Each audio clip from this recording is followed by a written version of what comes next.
Hello. Happy Friday. I just, forewarning you, I feel very tired right now. I was like perfectly fine. And now all of a sudden, my eyes feel like they could just close and I could just go to sleep and it would be fine. And my whole world would be okay. We upped my dose for my ADHD medication and I started that today. So I think I'm having a little bit of effects of that, a little bit of headache. My eyes just feel kind of like they should be closed. I'm not like, I don't know, I feel fine otherwise, but just suddenly a little bit tired.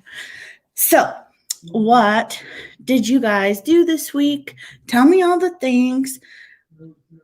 You just need to catch me up on your world. Let me see who's all here. Hi, Robert, Kilted Gardener. Hi, Fleetwood Patch. Hello, James. And Thor Haven Farm. I hope you guys are awesome today. Sorry I'm a little low key. Usually I'm pretty, I'm sure that's why you come. I'm going to have like a bunch of people unfollow me now because I'm not my usual up. Not a lot has gone on here this week. Today, I did a hive check. And by that, I mean, I just went around to the colonies and because it was like 50, over almost 60 degrees today, which is kind of ridiculous, to be honest. Like, it's supposed to be winter. Like, it is not supposed to be warm, and the bees are so not supposed to be flying. So I made them some sugar syrup, and the other day I went and I did a hive check. I was looking at the entrances to see if they had some dead, winter dead bee buildup, and I saw that one of the colonies did. So today, when it was nice and warm, excuse me, I'm all breathed. Since it was nice and warm, I saw everybody flying. So it told me that even though there was a lot of dead bees in that colony, there was still a lot alive. It's normal for some to die off. I'm not worried about it at all. They were a little bit weaker compared to my other colonies, so I wasn't like, I'm not surprised at all. So what I did was I removed the mouse guard that I had on the front, and then even though they were flying, it took me ages because I was like moving really slow because I've not been stung yet, and I didn't feel like filming today because I just didn't want to grab all my crap to go film something that was supposed to only take me a few minutes. And and so I took off the mouse guard that I had, and I took a stick and I scraped out the dead bees, and that was good. I think like if I would have left it for a bit longer, it might have built up so much that they wouldn't have been able to exit the hive, but that's okay. I'm not worried about them at all. Everyone seems pretty good. I need to go and tilt the hives and see how heavy they are and see if I need to like super emergency feed or something, because oddly enough, I looked at the weather for the next 2 months and the estimations are just like way out of this world. Like they're all the days are in the 40s and stuff. Like there's some 30-degree days, but like all the 40s and 50s, which is completely unusual. Like we should be getting snow and stuff right now. And it's just a long sleeve shirt weather kind of day. And so it'll be interesting. I'm very worried for the bees this year since we're not getting snow. That means that forage is going to be very minimal out here in the high desert grasslands. There's a lot of wildflowers, but there's not at the same time. And it kind of sucks. Like, I don't want to deal with this again this year. Like last year was really dry as well. And so I just don't know. I think it's going to be a tough year for the bees. If I saw some rain days, but clearly not enough. I mean, like the best year we had as far as bees was when we got like 3 feet of snow in February of 2019. And I don't know. I think it's just going to be stressful for me because I worry about them. I mean, I've tried to mentally take us, like I've had to, let me see, how do I word this without sounding awful? So I'm very attached to everything, basically. And so I've had to like really tell myself to like care a bit less so that I'm not as affected, if that makes any sense at all. Okay, I saw some people come in. Sorry, I was in the middle of things. Hello, Doug. I hope you're well. I'm glad you were able to come in today. Hey, come on, homesteading. Hi, Sue and Joe's off-grid adventure. I totally read that backwards. Why? I don't know. I'm glad you're here. Oh, hi, Tina. I'm glad you're here too. Oh, hey, Nettie. I'll be back shortly, but wanted to quickly say hi. Okay, right on. I'll be here. You might get snow, Robert. Need a life. Been cutting and chipping trees all week. Well, it sounds like you're making money at least, so that's pretty good. And Sunny's going out to eat tonight, so she won't be here terribly much, which is fine. Well, you don't really understand what it's like here. It's very dry. I mean, if you're talking about the weather.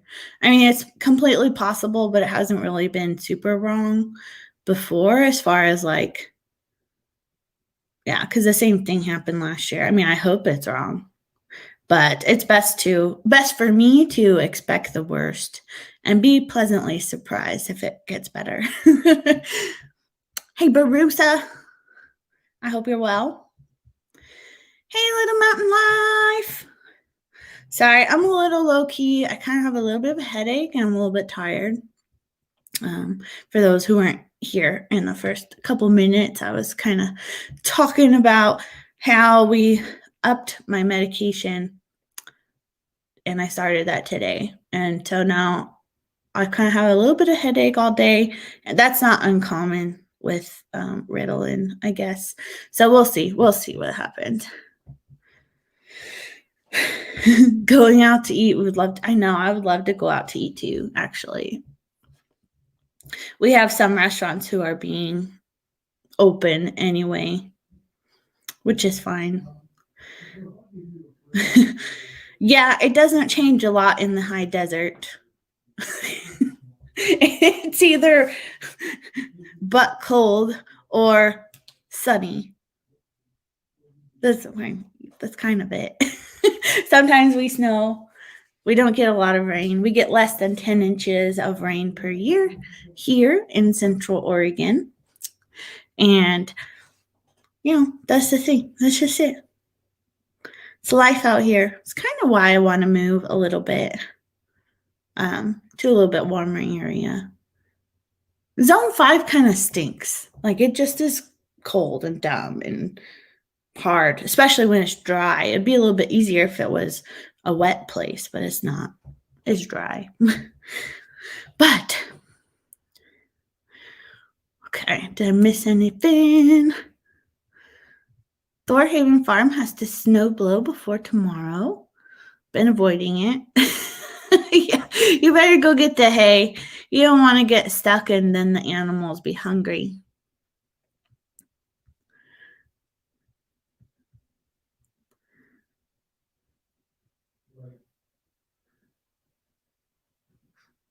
Okay. Ever thought about Washington or Idaho? I don't think I'd fit in Idaho very well. And Washington is the same as Oregon, basically. I mean, it's just as expensive. Similar climate. The Eastern Washington is basically high desert as well. I do take things easy, but hi, becoming a farm girl. It's so nice to see you. It's been a really long time. You must be busy. I bet you are. But yeah. But no, I'm very attached to the ocean. And right now I'm kind of about 5 hours away, 4 to 5, depending where I go. And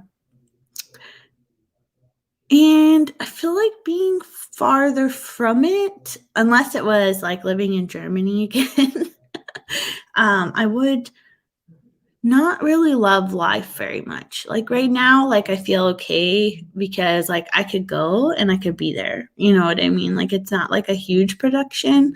I mean, it's not something I could go do a day trip and feel okay about because 10 hours of driving in one day is not cool. But yeah. I really like the ocean. So I don't know. It's a thing. I don't know. We're, thinking about moving. We'll have to visit places and stuff. So we'll see what happens. I really would like to live back on the west side of the Cascades in Oregon. Maybe like the southwest-ish corner. I don't know. That's all pipe dream stuff. Yes, I know. We've talked about your wife loving Germany. Oh, you're no longer working remote, so it's harder to catch lives. Oh, that's okay. I'll always be here.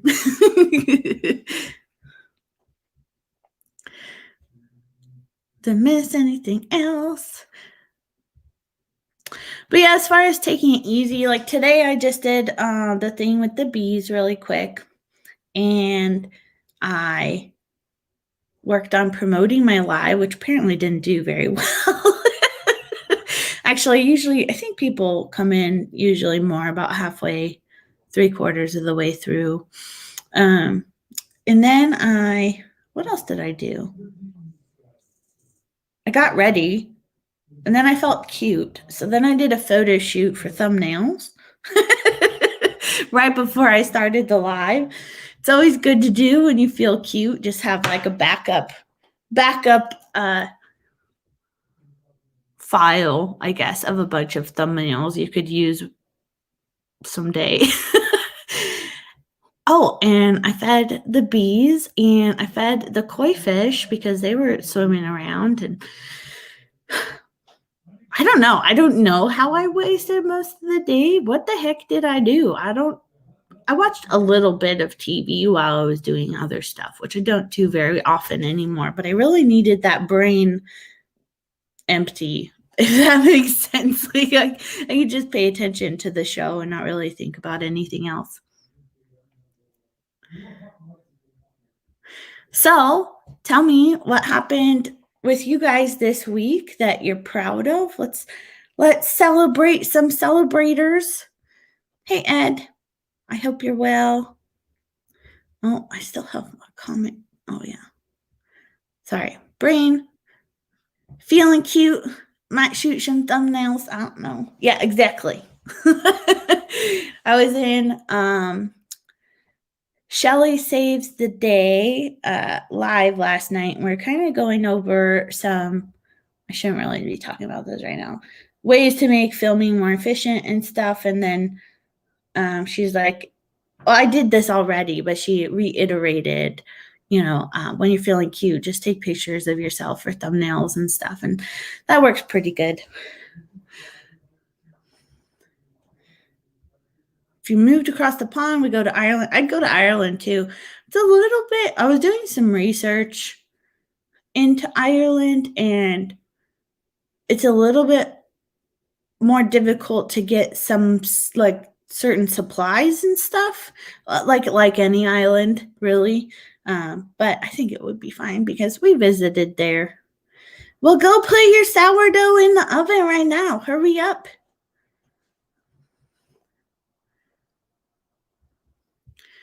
Doing good. I am doing okay. Sitting in Iowa. Right on. Ashley's driving home, but listening. Right on, right on. Oh, yeah. Emma from Sunny's Place did have a really nice live this morning where she was doing a wooden carving of a butter paddle. And I had to be like, what exactly do you use a butter paddle for? Because it seems weird. And she's like, you scrape butter with it. And I'm like, okay. But it was fun because if you kind of feel like at a loss to what to talk about in lives and stuff, you could like just do something. Like Ashley did one this morning too, where she was painting her donkey or painting a picture of her donkey. She wasn't painting her donkey, the actual donkey. And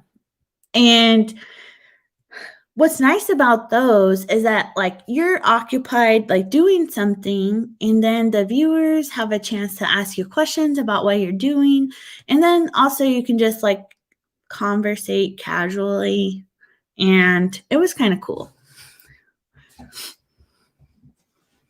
Both really nice lives today. Hometown to Homestead Gal Gardener. Hi. Hope you're well today.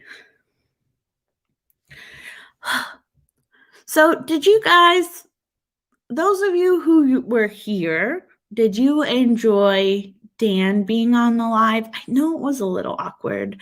I was thinking about it afterward, and I was like, we haven't really talked to people together in a long time now, so we're like not even on the same page. And it was like, it was like, I don't know. I guess we just need, more practice if he's going to be on more. But I don't think it'll be like a super often thing, every once in a while thing. Day job was rocking it already over last year's sales. Right on. Our Biggs Adventure. Hi. I'm glad you're here. Subbed from another one of your posts. Okay, cool. That's awesome. Sorry, I'm a little groggy. I apologize. Usually I'm like pretty up here exciting, but not today.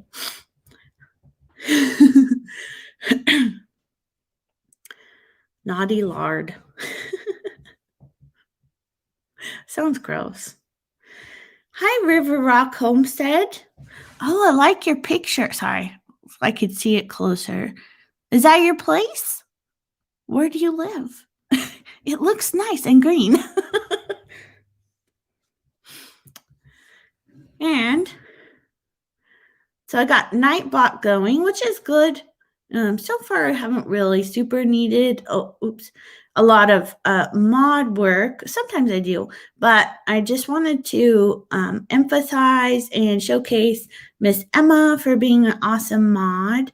And if you guys haven't checked out her channel, you definitely should. She's really a woman that can do all the things, like today she was carving and she built like her chicken coop and stuff, and you should check her out if you haven't. Excuse me, sorry. Let me. Oh, you're in Washington? Did I know that? I'm in Oregon. I hope I feel better soon too. I think it's just we just upped my medication, and I started taking medicine for ADD, and we're seeing how it goes, and it's gonna be one of those things. Medication is always kind of like gotta try out the things.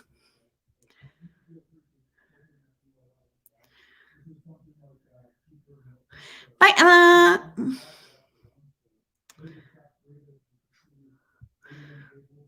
It's very, where at in Washington? I want to know the things. I'm in Central Oregon, about an hour north of Bend. Yeah, us people with flexible schedules, Bruce. Yeah, it was a pretty good live. I think it was really cool to it was just cool to see someone doing something and then like conversing about that or whatever. Dan rewatched it and he was like, I sound different. And I was like, you sounded the same to me. And then he was like, I was really distracted by the cat. I was like, yeah, I know. Because Benji was being real extra that day. She was carving a butter paddle. Cuckoo.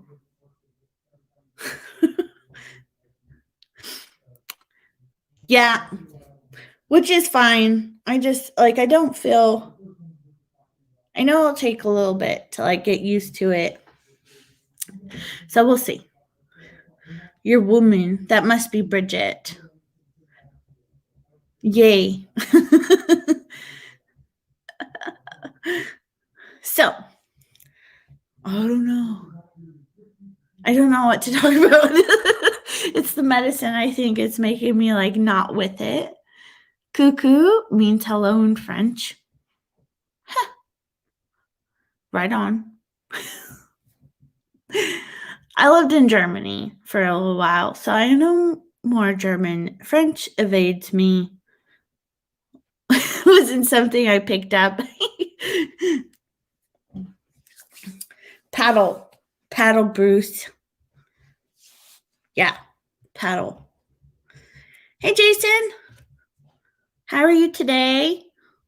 I feel bad that I don't really have anything to talk. I need to plug in my laptop. So sorry. One sec. It's gonna die. I meant to. Oh golly. Where is the plug? Oh, one sec. So sorry. There it is.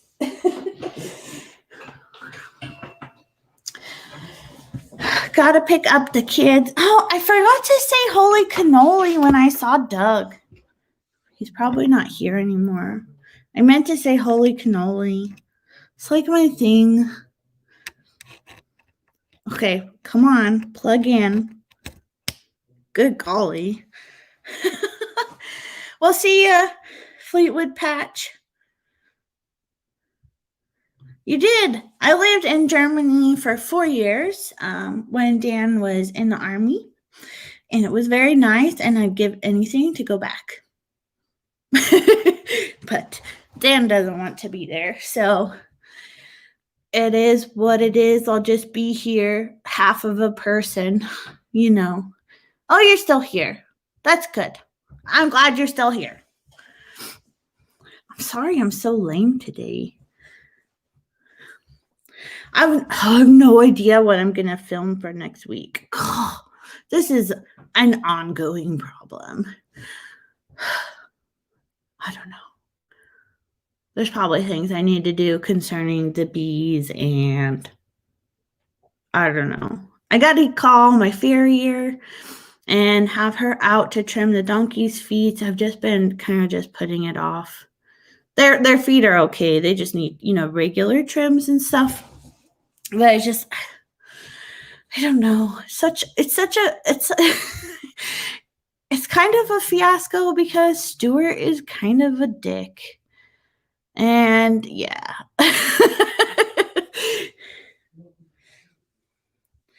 Yeah, I can do that on the other channel sometime. I think my next video on Adrienne Rowe's channel. For those of you new here, that's my YouTube help channel where I help you learn YouTube and build your channels. And that is just sorry. That.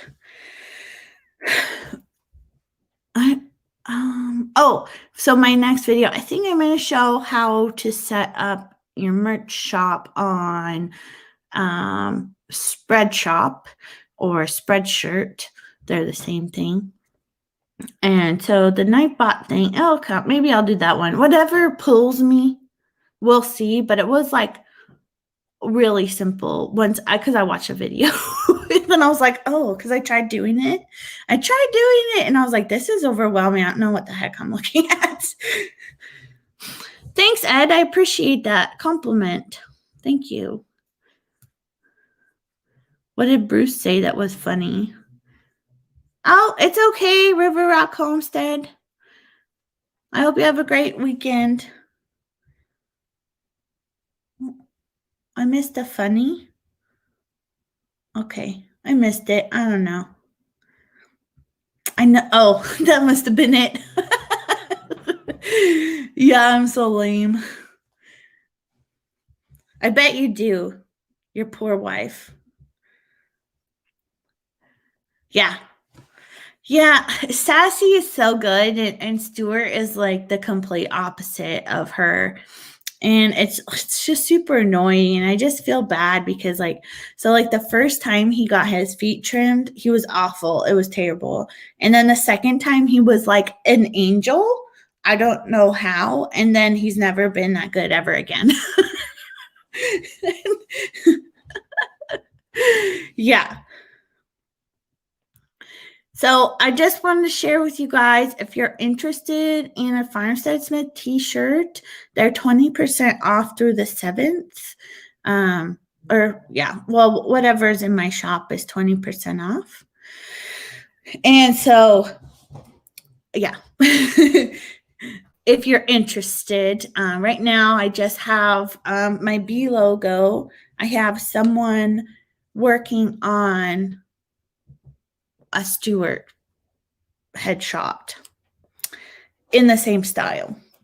I just I've been trying to draw Stuart and I can. It just hasn't been something I've been able to focus on. So I hired a friend and I hope she, puts out something I like. I'll pay her either way, but we'll see what happens. So Bridget, do you see this thing here? Nightbot. So basically it's a bot that you can program for your lives, and I've programmed it to where he will, I don't know, he feels like a he to me. He will post things in a timed manner. So I put various things like a link to golly, my brain. A link to Sunny's channel because she's a great mod. I have a link to Bruce's channel that pops up because he was my first channel member on Buy Me a Coffee. And then various things like share this information and my other channel and stuff like that. Oh, see, look, there it is. Cool. And I'm still learning when's a good time for these things to pop up. And I kind of had things start popping up in like after 20 minutes, and then I will do it like every 20 or 30 minutes. We'll see. I don't know. I'm still testing it out. So far, it's all right. So, yeah, Bruce was my first channel member, and I appreciate it so much because, things cost in YouTube, and his $3 whole a month is helping me save up money for, various things. Like I'd really like to buy, this side, a StreamYard subscription, and that's like $20 a month. And then like various other things, like paying my friend to design a Stuart t-shirt for me and stuff like that. So, or upgrading equipment and stuff, because I think so far it feels like I'm doing like YouTube for realsies. Like it seems all right. I've met some really awesome people, but so Swarm said Bruce is a beekeeper and he's a treatment-free beekeeper. So he knows things. I'm not a treatment-free beekeeper, but we are good friends. And he's very supportive. Let's see.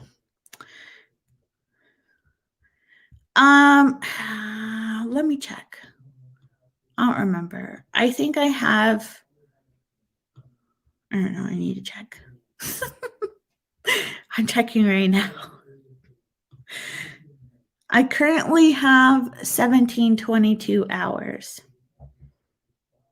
So that's what I have out of 4,000. How to edit on a phone for dummies. So I don't have an Android, but I hear the app VLLO is a great app. It's what's recommended by D. Niman. I don't have Android, so I can't really help you there. But if it's anything like Video Leap, it's very easy.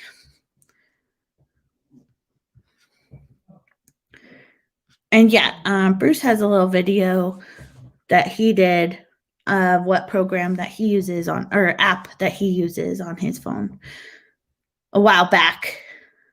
Still ways to go. Yep. I really thought it would go faster. I don't know. I'm probably too into myself.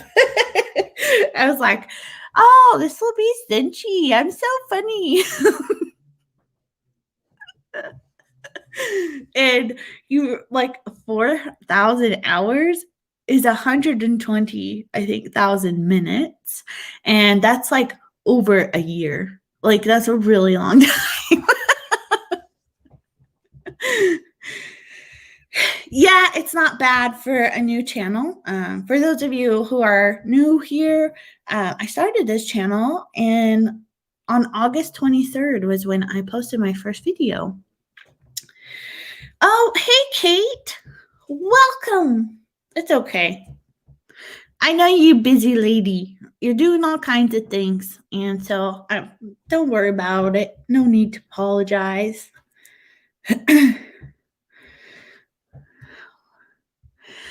Joe and Sue's off-grid adventure. How long did it take to get over 1,000 subscribers? 102 days. Okay, have a great day, North Haven Farm, or Thor Haven Farm. Sorry. Have fun in the hot tub. Where are you guys at? I don't know. But yeah, it didn't take me very long. Every channel has their own journey, and just be sure not to compare yourself to others. You never know what background people have. I know how to work various socials, so I can figure out how to promote and what works a little bit better on other socials and stuff.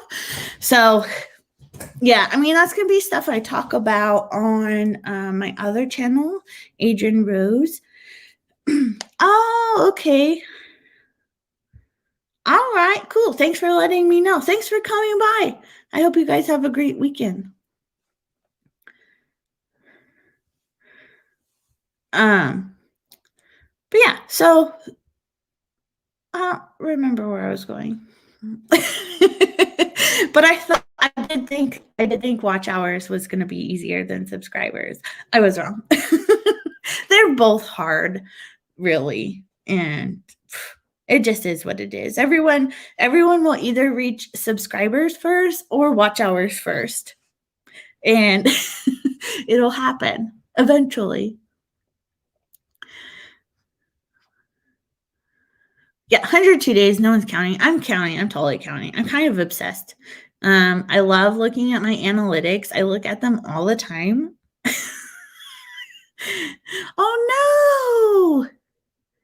Oh, right. So His Way Homestead, Doug posted, I don't know if you guys have ever heard of this. I was an adult when I've heard of this, but he posted recently a video of how to make sort of ice cream out of snow. And I think I was joking with him because he likes to dad joke me and give me a hard time. And so I was like, I was getting him back. And so I was like, I feel like you would tell me if I made this video not to eat the yellow snow. I thought I was really funny, but he was probably like, oh my God. Oh no, I'm assuming lost as in dead. That sucks. I'm sorry. Do you know what happened, or was she just head over tea kettle? legs up in the air.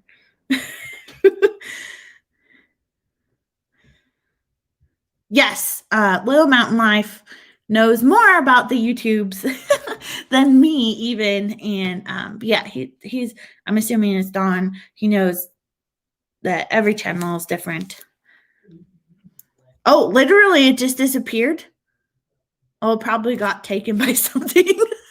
I wasn't sure because I actually, you know what, that happened to me. um, it was so sad because like my first year of chickens, brain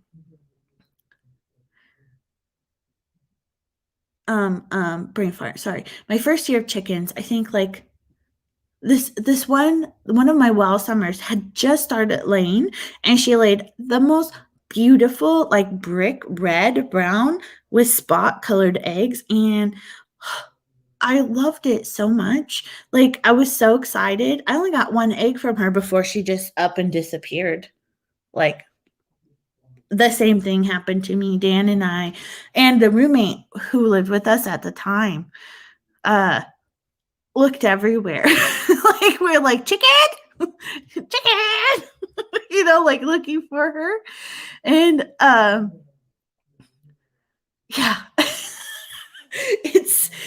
It was silly, and I was really upset. So like, yeah, like legitimately, like you feel so much better when there's like a conclusion. Like it's obvious she got eaten, or it's obvious that she just dead, but no, she just was gone. And so I assumed that she got taken by like an eagle or a hawk or something, like because that was before I had them contained. That was when they were able to free range. Or maybe she got stuck somewhere and we haven't found a dead chicken body. I don't know. Like that was in 2017. I'm sure it would have gotten found by something by now.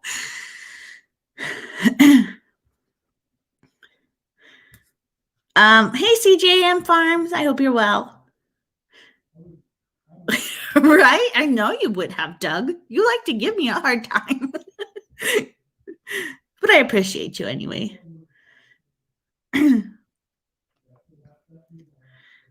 Took Jason over a year to get tonight. Yeah, it just depends. It's hard. It's hard work. It's hard to say. Before you're gonna set traps before you lose more. Oh, Tina, you changed your profile picture. You're cute. I like. That's like the green. You said you liked camo and stuff, right? That was you, and that's a nice green. And Mr. Nightbot kindly reminding us, if you haven't liked the stream yet, it would be great. Liking people's videos and streams really helps out that channel. Lets YouTube know that things are pretty good over here. And yeah. Poofa was just gone. Exactly. Like sometimes you just don't know. Like I don't know how I've that's the only chicken I've lost. Like I've had some like just be dead, but that's the only chicken I've like lost or lost to predation ever. And so it's like it feels so awful not knowing. Oh, hey, Esther's Gardening Adventures. I hope you're well today. Had a bad year of predators last year. Raccoons and hawks are terrible. Well, I don't think I haven't like really shown. Oh, you've seen probably some videos. You see, I have no trees like hawks and eagles and stuff and coyotes. They're abundant out here, but I don't know. Like, so since we put up the electric netting, and I have a video about the electric netting, if any of you are wondering about it, Kate, if you could throw that up, that would be great. If not, that's fine too. But I have the video about electric netting. What I do is I kind of do it kind of skinny. Well, skinnier than it is wide. I probably do it like 15 to 20 feet wide, and then I do it however long. And I don't know. I think the hawks, I haven't ever seen them try. I've had one hawk land on the other building, and I just scared him off, and I didn't see him again. And I've had eagles like the bald eagles come, and it was so cool. So the ravens are very protective of their territory, so they're often chasing off aerial predators like eagles and hawks and stuff. And one time I was sitting, sorry, my nose itches. I was sitting on the back deck, and all of a sudden I see an eagle come and fly. Oh, here. Like this, my hand motions, fly towards the chickens. It was pretty close to the ground, but a raven was chasing it. It was so cool. It almost ran into the gate, but it was cool. I wish I could have got something like that on video. It would have been rad. But I've also come across a coyote. Before I had the electric netting, I came across a coyote just standing in the middle of my flock. The chickens were making all kinds of noise, but they weren't running away because they're dumb. And there was a couple on top of the fence, and they were squawking. And if you didn't know, like chicken's alarm sound is similar to the egg song. And like, so I just looked over at him, and I was like, oh, coyote. And then he looked at me, and he was like, oh, and then he just walked away, and that was it. Like, it wasn't even like a thing. I don't know. He was just standing there, like, I don't know, picking out a chicken. He was just standing there. It was so weird. I kind of like stuff like that. Okay, this is kind of woo-woo, but stuff like that makes me feel like I sort of have this like aura of understanding with our nature, because we have all kinds of predators, especially coyotes. And there's lots of coyotes out here. But you know what? There's lots of ground squirrels for them to eat. There's lots of rabbits for them to eat. There's pack rats for them to eat. And I think maybe, hopefully, that's just abundant enough for them, that they don't want to work as hard to get a chicken, even though I feel like they'd be easier. They could just hop over the electric netting if they wanted to. But I don't know. I kind of feel like I have this understanding with the coyotes. Don't judge me. But like sometimes if I see them out during the day, I'll just like follow them, and they just kind of look at me like, I ain't worried about you. They're like, okay, pardon my cursing, but they're like, bitch, I know you're soft. Sorry. It cracks me up in my head, but they know I'm a softie, and I've been generally, lucky, I guess, or just have a fair understanding of each other. Who knows why? Biggest question is, I don't know who that is. Aggie Threadgood. I don't know what that is. But also, hello. Welcome, Copper Kettle Farms. Sorry, I kind of went off on a tangent there. Oh, I went like way off on a tangent. Sorry, guys. Okay, there we are. Oh, hey, MB Heritage Farm. Long time. I hope you guys are well.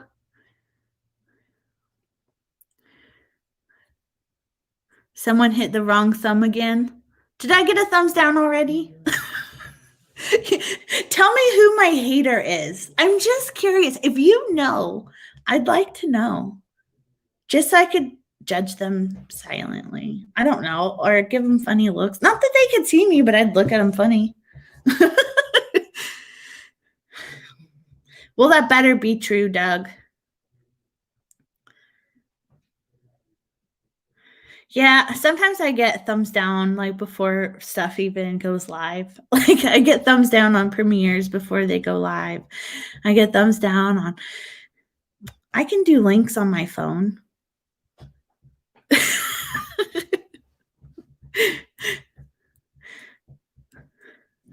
Good evening. Hello, my Alabama farm life. I hope you're well. I once lost pet mice when I had them in the dorm.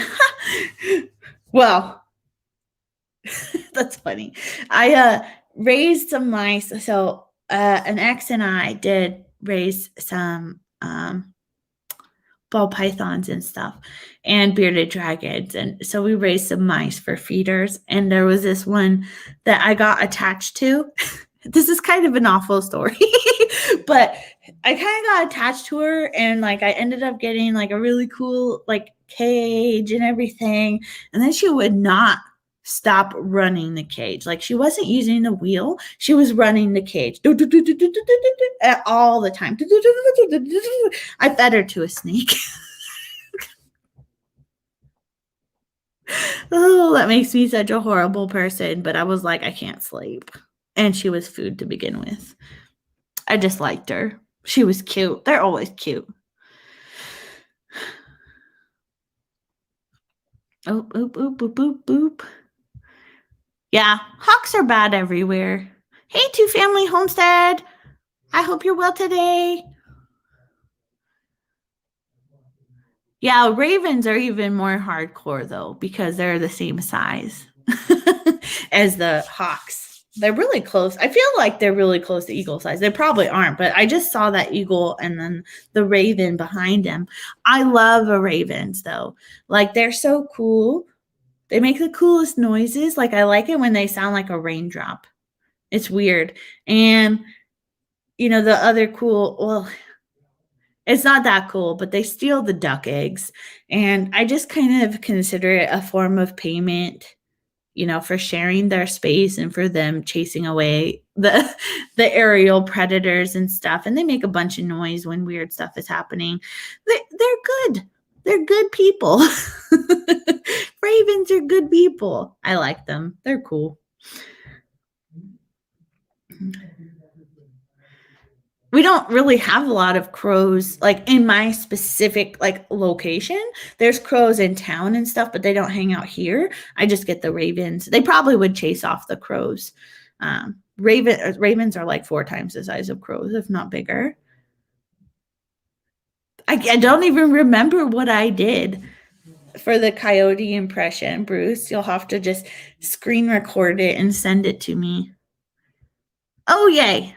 I'm assuming that's the link for the netting. Thank you. If you guys are interested in electric poultry netting, I did a little bit of a video on it. It's very easy. I super recommend it. It's a little bit expensive, but I think it's a really good investment. And if it doesn't work out for your chickens, you could just sell it or use it for a different animal. That's true. I've read about you and you're fascinating. The worm whisperer. I don't know what that's chewing about, but worms gross me out. Like I'm not easily grossed out, but like it's just, and I used to be one of those kids who would pick up slugs and worms and all that gross ass stuff. And I can't now. Like, so like a singular worm is fine, but when I see like especially the red wigglers, my friend raises them too, and she had like a pile of them on the ground, and I was like, who? Like there's not very much like actual real gross stuff. Like I can see dead things with maggots and smell weird stuff, and that's fine. That doesn't gross me out, but seeing worms grosses me out. And then also cold leftovers. The smell just gets me. And when it heats up, when I heat up the food, it's fine. But when I open the container, oh my goodness, like the thought of it, like makes my tummy feel a little queasy right now. I'm way behind in the chat. So sorry. The coyote whisperer. Maybe. I was following one a while back. And they're like from 40 feet away or something, because they go a little bit faster when they realize I'm behind them. But like I just follow them. Like they're very healthy looking out here. They like don't look shitty or anything. They look very nice. One time though, I did go. One was like really scoping out my chicken, so I went out there with my little BB gun, my little air pumper, and I go to shoot at it, not to hit it. Like I shoot the ground, because like for me, they actually have to do something for me to be upset, because I live in their world. Like there's only 2 houses within like a few mile radius. Like I live in their world and we have a pretty, symbiotic relationship. The rodents and the rats and stuff. And I just let them do their thing because I don't know, they're good to me, I guess. And so I shoot like kind of at the ground at it. I forgot to pump the BB gun. So it's like, it didn't work. And the coyote was just like, what are you doing? Like, what do you think, you're hard or something? Like, no, I'm not. And I tried to go after it. I was like, trying to get it to go away. And like, it waited until I was like 10 feet from it to walk away. Like, they don't care. Oh, I'm sorry you had to hawk get one of your chickens.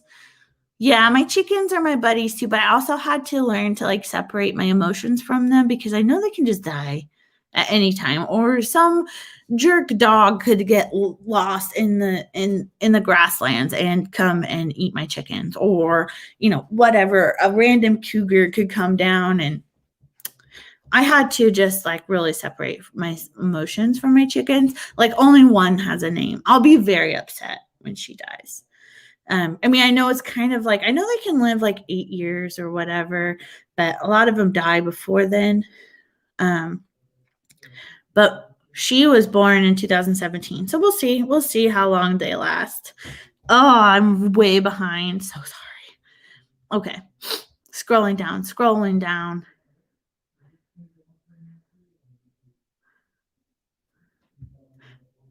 You think someone stalks all of us and thumbs down all your videos? Well, maybe. I don't know. I didn't get a thumbs down for a really long time, and then now I get a thumbs down almost all my videos. Not always. There's 3 thumbs down now? Oh, rude. Golly, I must be so offensive. Red Silent Homestead, hello. I hope you're well. Did you get my reply to your email? Because I sent you links about TubeBuddy. And I'm sorry I don't feel like I'm well equipped enough to do a video on TubeBuddy. But those of you who are interested in TubeBuddy, I do have an affiliate link in my description, and you can sign up for their free stuff on there. And they also, on the TubeBuddy channel, have tutorials on how to use TubeBuddy. So if you're interested, I just don't feel educated enough to really talk about how to use TubeBuddy because I feel like I'm still working it myself.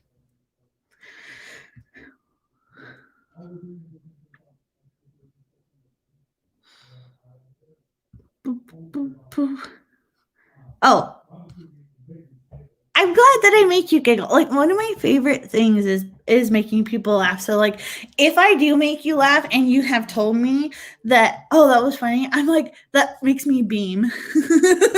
I'm like, oh, that's so cool. Because I don't know. If you're laughing, it means you smiled a little bit, and that's always nice. I'm glad all is well. Haters like, this lab is gonna stink. I know it's not as exciting as normal. Maybe that's why. If I don't have haters, I'm not going in the right direction. Maybe so. I try not to, but it is what it is. I mean, people just are weird. They're just like, I don't like your blue eyes. I don't like that you're 50 pounds overweight. Or whatever. Thumbs down.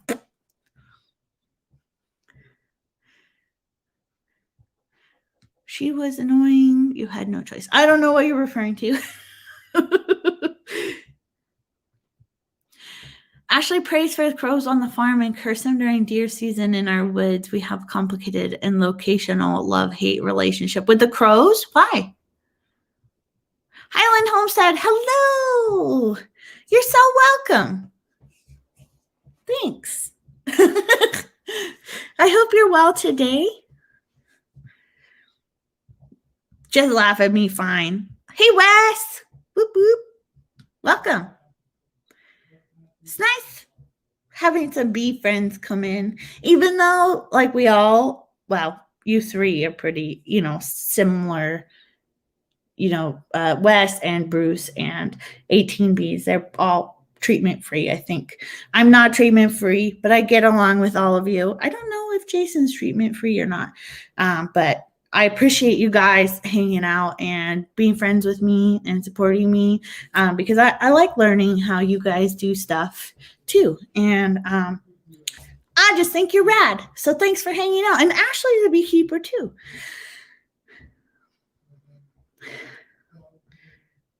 Everybody else. Oh, so my other beekeeper friends, I know that Jason already got a shirt. I don't know if Bruce got a shirt. I hope you got a refund on that hoodie, Bruce. Golly. So far, Spreadshirt is much better quality than Teespring. So if you are interested in a bee shirt from me, everything's 20% off in the shop through the 7th. I would love to see you guys in them. I would. And they're so cute. And there's so many colors to choose from. I can pick up hot dog poo. It was really hard for my brain to grasp that was hot dog poo and not hot dog poo. So it took a minute. But you gag if it's, oh, hey. I feel the same way. I think it's because you expect it to be warm. If it's cold, it feels weird because I used to have dog too. And when we lived in Germany with him on post, we always had to pick up the pooties and stuff. I get that. Coyotes are just treatment-free dogs. They're just free range. Free range dogs. They're all right. We don't have problems.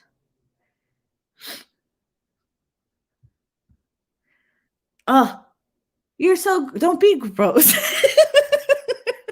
Daryl, I didn't expect it to be you, though. I'm glad you're here, too. I was just expecting Sherry, but, I didn't expect her to talk about worms, and I was like, it's probably Daryl.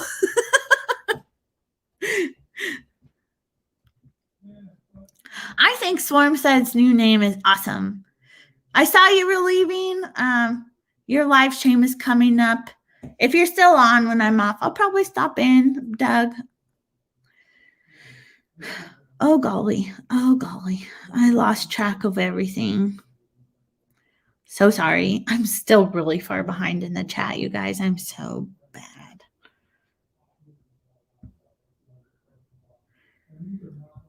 Oh, thank you. I just set that up earlier this week because I did a mug giveaway on my Tuesday live. And guess what, guys? I found more mugs at Buy Mart. So another mug giveaway will happen in the future. I'm probably going to give it some time, but I found 3 more mugs.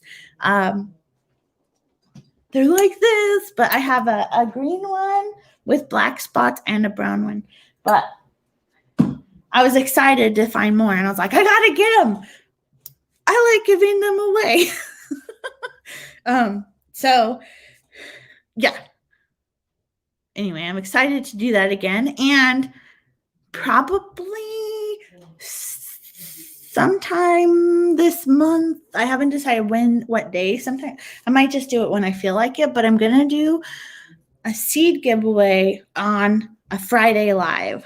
Only to people who are here. I'm not going to advertise it other than talking about it in my live. So just be aware of that. That's going to happen at some point this month. I love that you love being friends with all beekeepers. So do I. I feel better, guys. I'm so glad I got to talk to you. I don't feel as tired. I was feeling really, really crappy at the beginning of this. And so I might have to go longer than just an hour because I feel a lot better. Crows will tattletale. Oh, that makes sense. That makes sense, Ashley. Now I get it. I should have known. Duh. It was really funny. So, winter 2020. Okay, so last winter, in January, because it just came up in my memories. No, February. Obviously, it's February right now. But I found a cat got dropped off, and she was young, like a teenage kitten, calico. And she was a little bit scaredy, but when I brought out food, she was like all about it. But anyway, the reason why I knew she was there was because like all the what are they? They're little birds like this with a black head. I forget right off the top of my head, but they were making all kinds of racket and pointing her out. And I was like, oh, crazies. But birds are cool.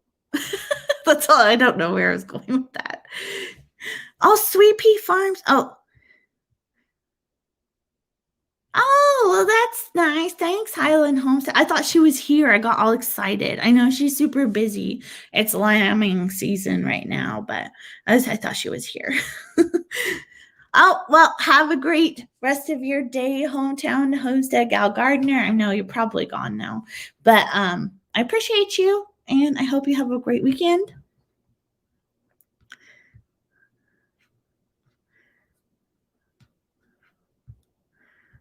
Okay. Wes wants a log hive. Oh, awesome. I don't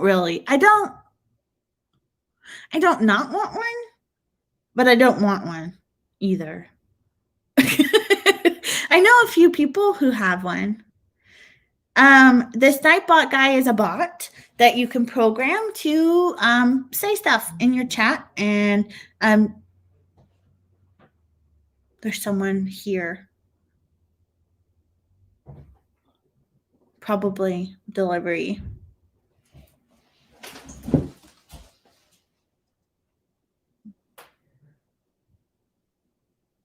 It's my UPS guy. 1 second, guys. So sorry.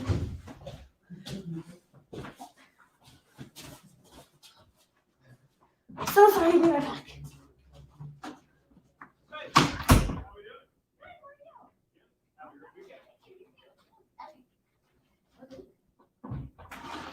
I don't know what this is. I don't know what this is. Wait, what did I order? Oh, it's flour. I ordered some bread flour. Bye, Duncan. So funny. I just got flour, bread flour. Bye, Daryl. So Red Silo Homestead, I probably am going to make a video on it soon. It's not as hard as I thought it was. Like when I first looked into it, who was the different UPS guy just now? I'm kind of disappointed. I like my regular UPS guy. I was going to ask him what kind of music he listened to because I was really curious. But it was a different guy. Sorry, I'm out of breath now. Maybe my medicine more often. That's why I feel better. What was I saying? Oh, I'll probably make a video about it. It's not as hard as I thought. When I first started looking into it, it just felt really overwhelming when I was looking into the Nightbot. And then I watched a video about it, and then it was fine. I was like, oh, okay. Sorry. Out of breath. I see Rodney Middleton just posted a video, but he is not here. How rude. How rude. Okay, sorry, I got all these notifications all randomly.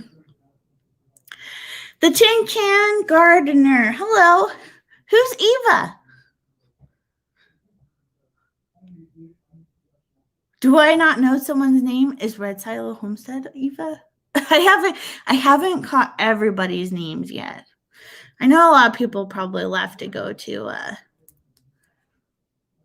Doug's live. You know what's really nice? It's like I'm so glad that. Hey girl, hey, Sweet Pea Farm. You know, Highland Homestead just said, Sweet Pea Farm girl loves you, and I love Sweet Pea Farm and so I'm following you. And I was like, oh, I like Michelle too. She's so nice. Highland Homestead is Eva. Oh, I'm sorry. I'm really like It takes me a long time to have names click. Oh, yay. I'm glad you're still here, Esther. I'm glad everybody's here.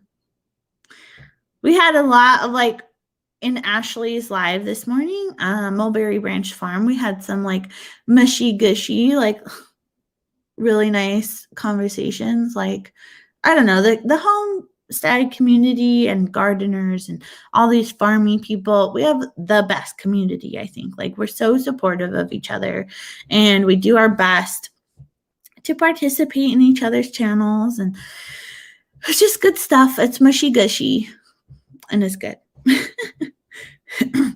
But I kind of have to go potty. I know Ashley's donkey painting was so cute. Darren. Not an Eva. Okay. Sorry. Oh, well, we can be that way sometimes, Ashley. It's good to let your friends know when you appreciate them, because it just makes their day and it makes them mushy gushy and it lets them know they're loved, and that's good. Oh, I said mushy gushy and lost about 4 people.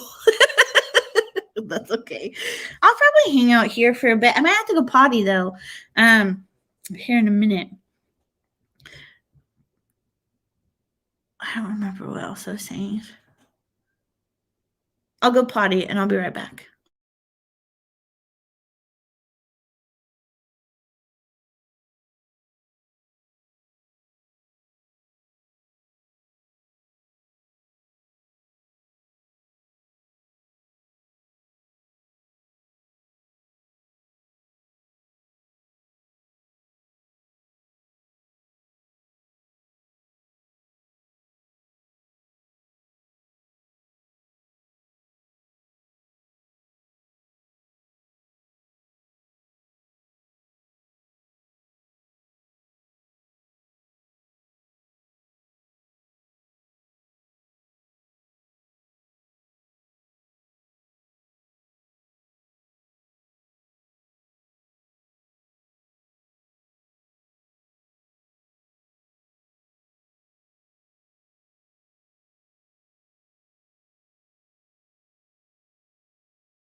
Hi, sorry. I had to go. I lost another person to the potty. My lives haven't been as hopping as usual these last few weeks. I'm sure it's just I don't know. There's some areas that are now getting ready for spring, and I hope it's just that they're busy. Oh, Ben chopped up here. Oh, I'm so sorry you lost a baby lamb today. That stinks. Oh, and then laid on. Oh, that happened. I once had a cat who laid on all of her kittens, and that was sad. Sorry.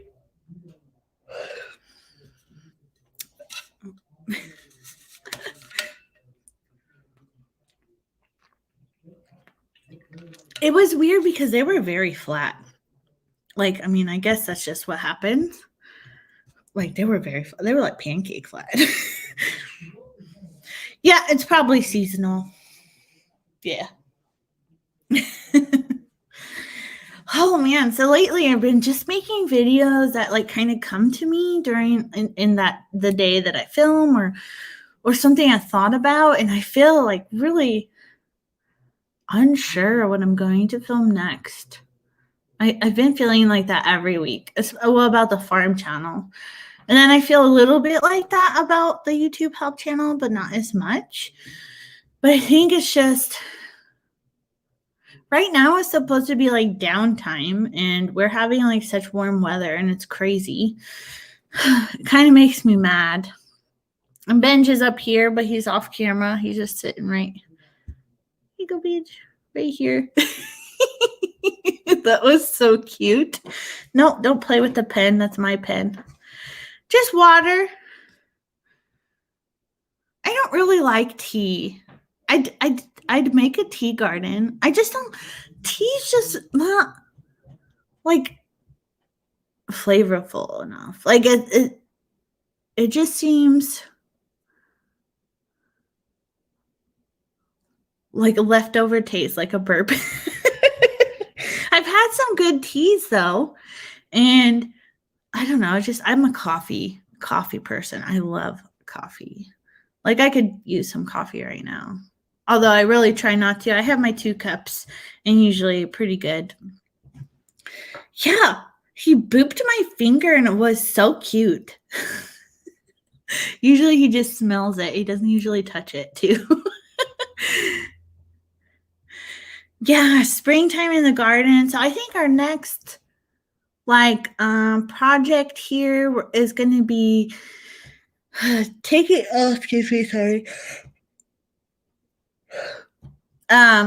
out 2 of my raised beds and replacing them with all metal, like metal, the corrugated metal that's like I think it's 28 inches tall and then 8 feet long. So we'll do that. We'll do 4x8, and then we'll use metal to close up the sides because mice have been really, really terrible.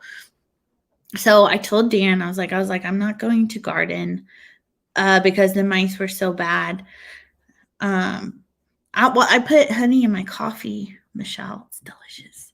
The mice were so bad that it just felt like pointless to garden last year. Like I got some stuff, but I could have gotten considerably more should the mice had not been so bad. And I'm not sure what else to do. Like I caught hundreds of mice last year. Like it sounds gross, but okay, we're all like homesteadery people or want to be homesteadery people. Mice are a thing, and I live in the middle of nowhere, and there's only 2 houses in a couple miles radius, and so it's like they kind of flock, to the houses because there's shelter, there's easy access food, like it all makes sense. But I did water bucket trap last year, and I think the most I caught in 2 nights, because I would leave it out for 2 nights, was 18 mice, and that happened more than once. And I was catching like at least 10 mice every couple days for a while until I was just tired of setting the trap. Like I almost had it set all summer, and I was catching a lot of mice. Well, so what I do with the mice, because they're waterlogged at that point, and I kind of don't know. I'm sure the chickens would eat them. Like if they were, I'm sure the chickens would just eat them, but it kind of grosses me out. So I actually dump it, and I feed, and the ravens eat them actually, and that's fine with me because they protect the property. So, or from aerial predators. Sorry, another yawn. So sorry. And so it was nice because I would just, throw out the mice, and the ravens knew where to go, and sorry, my nose itches. They'd just eat them all. Worked out well for me. Yeah, we had a problem with mice last year, and this fall, a family of cats moved into the barn. Nice. I live close to the highway, like 400 feet off the highway, like not very far off the highway. And I had my dog, my little Chihuahua, hit on the highway, so I refused to do outside kitties. We did find a cat randomly showed up on the property in October, I think. And I didn't really talk about it because it was like, I didn't want the people who lost him to like get flack. But when I found him, he was very skittish and he didn't come to me or anything. And I had conceded that if he stays skittish, he can stay here and I'll feed him and I'll put out a little house for him if he wants to go in it or whatever.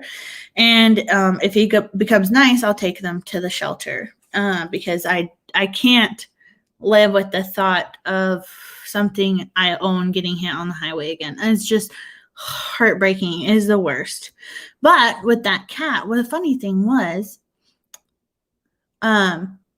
my neighbor, so he was going across the highway anyway, but my neighbor's kid found his collar. And so we called the number on the collar and they had lost their cat, and they had lost him from 8 miles away, and he found his way here, and he was lost from July to October. That was crazy. Hello, Mrs. Skin and Scales Fishing. Welcome. Sorry, I was on a story and I didn't say hello, but I saw you come in. Thanks for coming. I'm glad you're here. It's a little low key today. Nothing super, super duper exciting. No, I don't really have I was like, well, am I going to do anything cool? No, I'm going to probably try and do laundry after this. Hopefully, I really need to at least start it or something, or, get the laundry out of the dryer that's been in there for a couple weeks. I'm really bad. I'm really not a domesticated wife. And I told him that before we got married too. I was like, I'm not going to be that cleaner or terribly organized or like cooking all the time. Like, it was like, you better like me for me because I'm probably not changing. Although our first couple years of marriage, I was pretty good at that stuff. It was really nice when we lived in South Korea because we had a washer dryer combo. Like, it was all in one machine. And that was kind of cool because then it would sing to me when it was done. Have to get your blood draw stuff situated for tomorrow. Teaching your sister-in-law how to draw blood on her goats while you draw blood. That's awesome. Well, that will be exciting. Oh, well, if you have to go, that's fine too. But I'm glad you're here. And apparently I just needed some more people time. I have to find the name. Because I forgot, actually. I was invited on a live. I have to find the name because I keep forgetting. I'll have to look. I have to look. So sorry. I'm just going to search for it really quick. Although I think I told Emma and then we talked too much since then. But I never heard of them. They talk about, here we go. Keep on Growing with Mike Van Doozy. Let me see. I'll go find it so you guys can look at it if you want. Keep Growing with Mike. So I just learned about them. They were on a friend's live, and they invited me to go on their live. I think it's going to happen Monday, February 15th.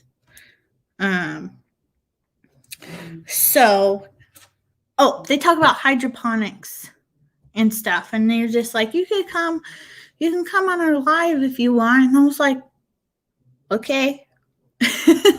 So we'll see how it goes. I haven't really, I helped out James once with some channel reviews, and then I went on my friend Lauden's channel and we talked about shorts and stuff, YouTube shorts. And then so this will be the third time I will have gone on somebody's live, but I haven't gone on somebody's live and talked about farmy stuff, I guess. And so it'll be really interesting. It'll be, I think, unfortunately, it will be at the same time as 2 family homesteads, but that's just what these people, they go live at that time. So it will be the 15th, I think. Yeah. Because on this coming Monday, I promised, by Esther's Gardening Adventures, I promised Emma that I would support her while she was on 2 family homesteads live on the 8th. And so I was like, okay, well, I can't do the 8th because I and here's Emma's link now. Because I promised I would support her for being on there live. And so, yeah. So we'll see. I'm pretty nervous. I need to watch some more of their content because I haven't had a chance to, because this just happened like the day before yesterday. Excuse me. Or something.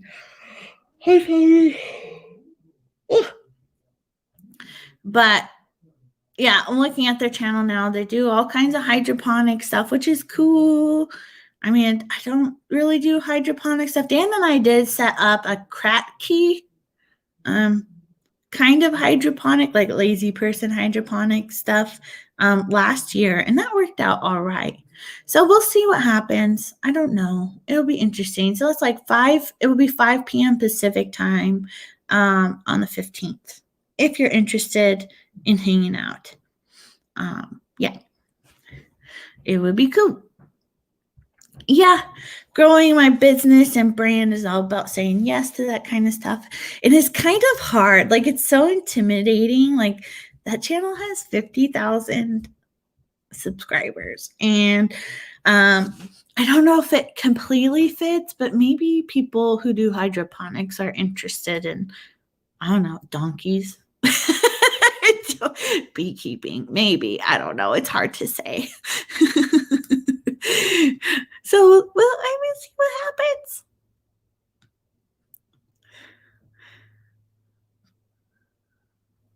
Hey, Range Rob.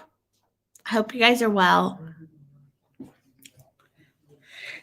Yeah, I don't know. I'm pretty nervous, but it'll be fine. He said he's low key and it'll be fine. And I'm like, you might have to hold my hand the entire time because I don't know what I'm doing. So what are you guys up to this weekend? Anything exciting? Like, I was just thinking about how I really want to, I keep saying this, like a goal to do soon is to get the donkeys on the other part of our property, which is about 9 acres. And what I need to do that is put up some electric fencing. And I just have to, well, actually, it's the only reason why we have to put up some electric fencing is that the corner posts are a little bit rotted. And I don't want the donkeys to go lean on it, because that's what they do, and then escape into the grasslands Neverland, grasslands abyss. Although all of the grass we're in an area where they do free range cattle, so it's very large city blocks, but large, big, way bigger than a city block. But just for example, so they fence off the whole portions of the grassland, so they probably wouldn't get out. I mean, there's a possibility that someone didn't close a gate, but I feel like it would be okay. But I don't want them off of my property, obviously. Although Stuart is a fatty, so he totally comes for treats basically anytime. But anyway, I want to get them on this other part of the pasture, but I need to put on a little bit of electric fencing so that they can just be a little bit more secure. And we have some iffy parts of the fence. So, and I don't know if any of you have heard of it before. Have you ever heard of Paddock Paradise? So it's like a system that you kind of have your equines on a track. And it sounds really nice because it says that it keeps them moving. And so what you do is you make a track on the outside of the space that you want, and then with the two fences.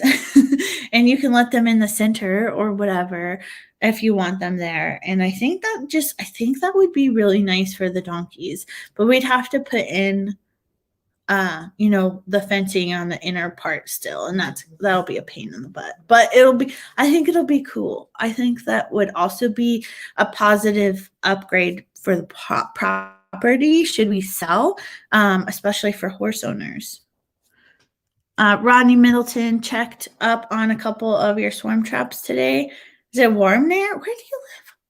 I know you told me, but I can't remember.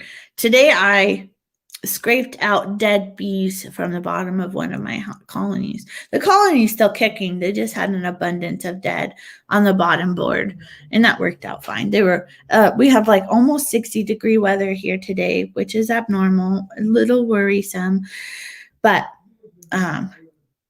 I scraped out quite a few bees. So, because I think if I left it longer, they probably wouldn't have been able to get out. But they seem fine. I don't know. Going to try and mentally get ready to go back to work after 2 weeks of quarantine locked in with Mark and Josie. It's making me, I'm sorry. I don't know what to say, but that sucks. Maybe you'll feel better in the morning after a sleep. Do you have to go back?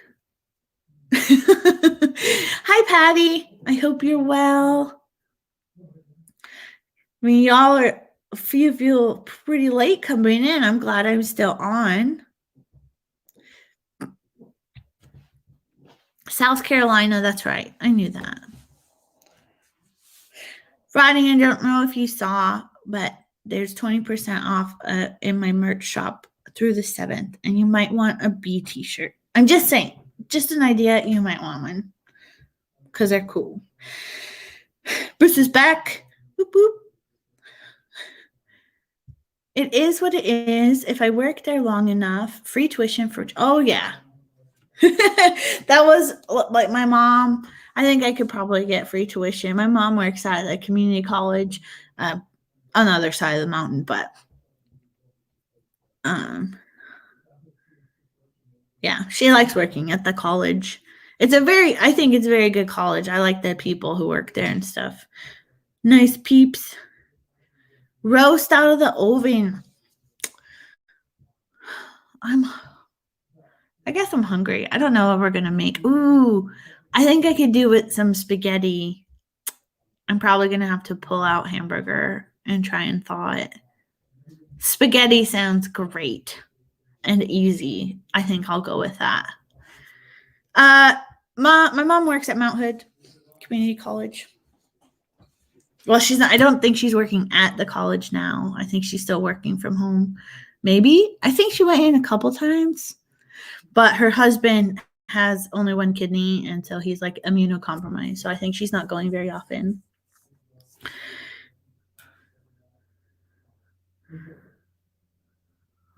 Yeah. I mean, but I'd take your roast. And I wouldn't complain. What kind of roast are you making? Yes, your neck of the woods. My old neck of the woods. So I lived in Troutdale for a bit. And I lived, the road that, I don't know if Craft Warehouse is still there. Well, Craft Warehouse was on this road. And then I was at Tool. I lived up that road. Up the hill. It was awful in the winter. That was that one winter where, 2008? Where there was like 4 feet of snow. Like Snowmageddon, where all of Oregon had a ton of snow. And I think the state was under a state of emergency. Beef roast. Oh, yum. Do you say, yum? I told Dan that I'd really like a personal chef, and he's like, yeah, okay. When your YouTube starts making you millions, we can get you a personal chef. And For those of you, I think everybody does know Bruce from Farmstead, but visit him if you haven't. He was my first monthly member on Buy Me a Coffee. And I think the next link that's going to pop up is my Buy Me a Coffee link. If you guys are interested in being a monthly member, it's $3 a month. And then I talk all kinds of good stuff about you. That's what I have to offer right now.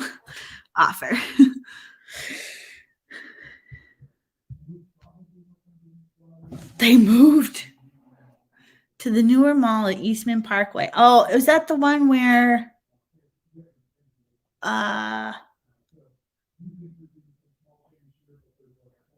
trying to remember. It's been a while. Eastman Parkway in Division. Is that the one where Borders used to be? Or is that the one by Kohl's? I used to work at Kohl's too. But yeah, oh no. Oh, I'm getting really hungry. It's only 4:30. So yeah, here's my Buy Me Coffee thing. If you're interested in me saying good things about you. That's all I can offer at this point in time. I was thinking if I got like a few members, I was thinking about doing members only lives if you guys were interested in that. But I think I don't think they'd be much different than this. So I don't know what would be so special about it. But like someday when I get monetized, I'll do the channel memberships on here. And then we'll have like fun emojis and stuff. And it'll be cool. Yeah, I don't remember where City Hall is. Or Division for that matter. Because it's been a long time since I've been over there. I think the last time we were in Gresham was in 2018 when we bought the truck from Ron Tonkin Honda.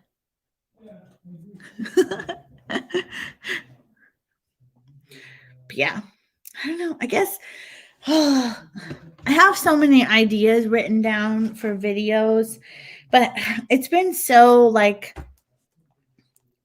I don't know, it's been very like kind of like really poorly planned out for me. I think like videos will be a lot easier in the spring when I'm doing more stuff or I'm excited about more things. Like, of course, like bee stuff will be ramping up, but not until like March, I think. Well, now it's so warm, who knows? We're going to have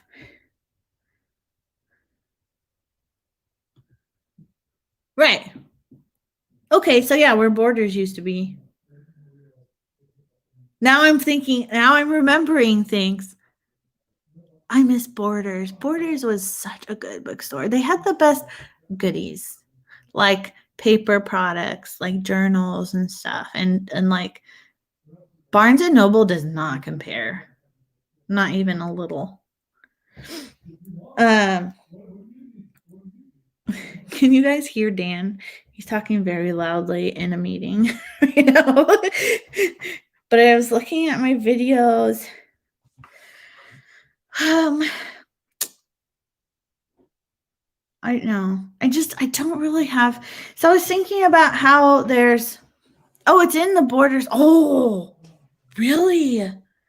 I used to work for Craft Warehouse as a contractor. I did, because you know Danella too. I think I saw that she was on your friends list. I worked with Danella in the scrapbooking section, and I did brain fart, golly. I did scrapbook displays, or displays of what people can do with their scrapbooking supplies. That was like 2008 and 2009 maybe. But then after doing that, because they worked me ragged, I was like, I never scrapbooked again. Like I never scrapbooked again. I went to school with Danella's kids. Well, her son. I can't remember his name. We weren't like super close or anything. But she lived by me when I lived in Welch's. Well, close to me-ish. But yeah, we're good friends. We're still friends on Facebook. She's a nice lady. I didn't go to Borders for the books, really. I went for the paper products, the gifts, or that one section that had the cheap books. That was good stuff. Yeah, they were bad, but it was really nice. Because like I got to kind of do my own thing, and then I got a lot of free product too, and yeah. So, but they totally worked me really hard. I worked there as a contractor. Not for very long, actually. I think from like spring to fall or something, because I remember doing Halloween stuff last and then being like, I can't do this anymore. Be like, I gotta be done. And then I think I also was, I had finished at Mount Hood Community College, and then I was going to go to Portland State. So I wasn't going to have time to continue with Craft Warehouse. Anyway, even though it was awesome, I was like, I want to be the person who makes all the things that people see. And then I got to be that person who makes all the things, and it was awesome. Yes. I wish we had a Craft Warehouse out here because they are really so much better.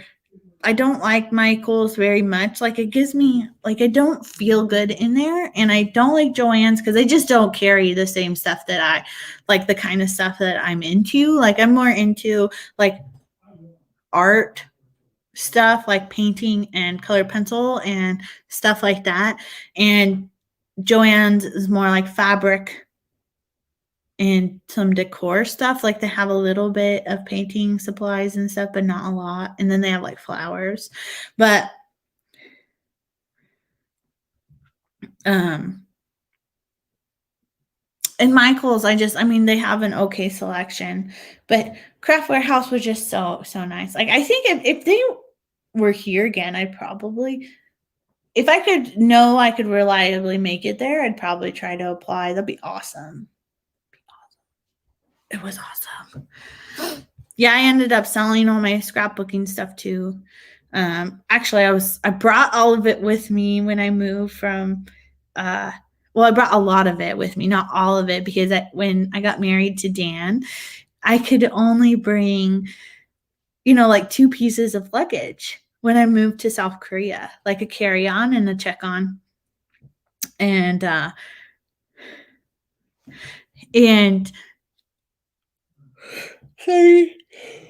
there was a lot of scrapbooking stuff because I was still kind of like dabbling and doing kind of more like, this is probably really boring for most people in here. I'm so sorry. I was doing some like mixed media art journaling stuff. And so I had like a crap ton of stuff still. And that fit, like, I filled most of one of my luggages with like art stuff. So yeah, but anyway, I ended up selling all this stuff after I didn't touch it for a couple of years in Germany.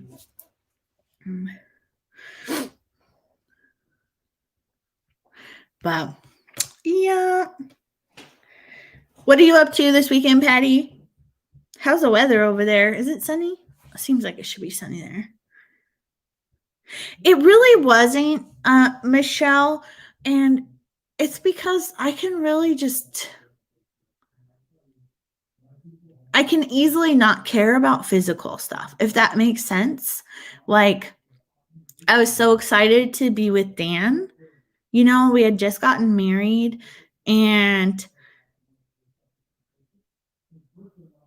I was moving to a new country. It was awesome, and I have no regrets. Like, I still don't know where a lot of my stuff is that I had. Actually, I probably left a lot of it at my mom's, and then she probably used it or sold it or whatever. And so it wasn't that hard. I just had to have clothes. I could be very adventurous. Like, now I think I have some larger physical items that I'm a bit more attached to. Like, I really like my German hutch, which Dan calls it the hernia because it's heavy as shit. Like it's very heavy and like very well made. I don't know how old it is. I wish I did. I wish there was information on it. But it's really beautiful. The top portion of it, it's like kind of like one of the buffet type table thingies, and you could store all the stuff in. And then that's like this tall, and then it has the topper, which is like 2 feet tall, and it has curved glass too. I'm like looking at it, and it was only like $100 in Germany. Oh, congratulations, Heavy Metal Chef. That's awesome. What did you what short was it? What was it about? Yeah, and also I had a rough upbringing, so it was just really easy to just leave everything behind. It was a lot easier than being attached to stuff and like worrying about it. And I didn't have a lot of possessions. I was 22 years old. I had just I was living when I met Dan. I was living in a dorm on campus, and then I moved back to my mom's for a couple months, and then we got married, and I moved to Korea. Oh, the jalapeno poppers. Okay. Good luck in the barn, Michelle. I may or may not be here, but I hope to see you. I'll probably stay on until 5. I don't really have anything better to do. I do need to, since I went to, when I did the bee stuff today, I took off I was using the robbing string just because I wanted to see how it worked in the winter. So I took it off and scraped out the dead bees, and then I'm going to replace it just with a regular mouse guard. So I just got to do that before, because I don't want to do it in the dark. They're probably about packed up back in their hives now, because it's probably, I'm just assuming, I actually don't know what the temperature is outside right now. I'll look on my phone. It's about 47. It says it feels like 43, so it's probably a little bit colder, actually. So they're probably headed back to their colonies now. And like why I opened it, there were so many dead bees, like a layer of dead bees. And so I opened it so that I could scrape some out, and then they could have an easier time taking out the dead bees without something being in the way. After living with someone who couldn't get rid of projects and other stuff, I'm ready to just grab my stuff. And that's how I feel kind of often. Like,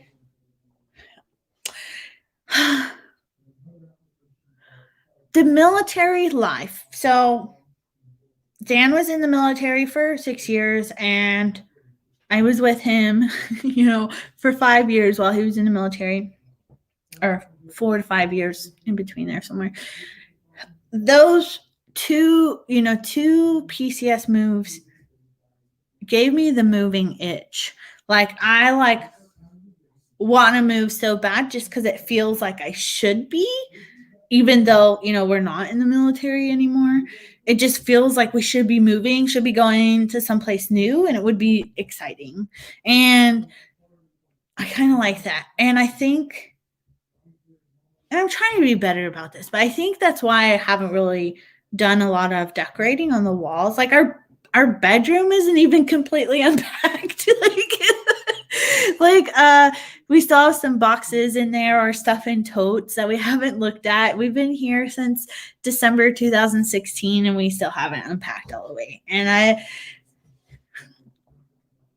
that's kind of weird. Is that weird? I don't know. I should probably just take those boxes and just take them and donate them. Be like, I don't know what's in them. Maybe you can use it. I did that last year. I finally took some, quite a bit of stuff to the animal shelter's thrift store.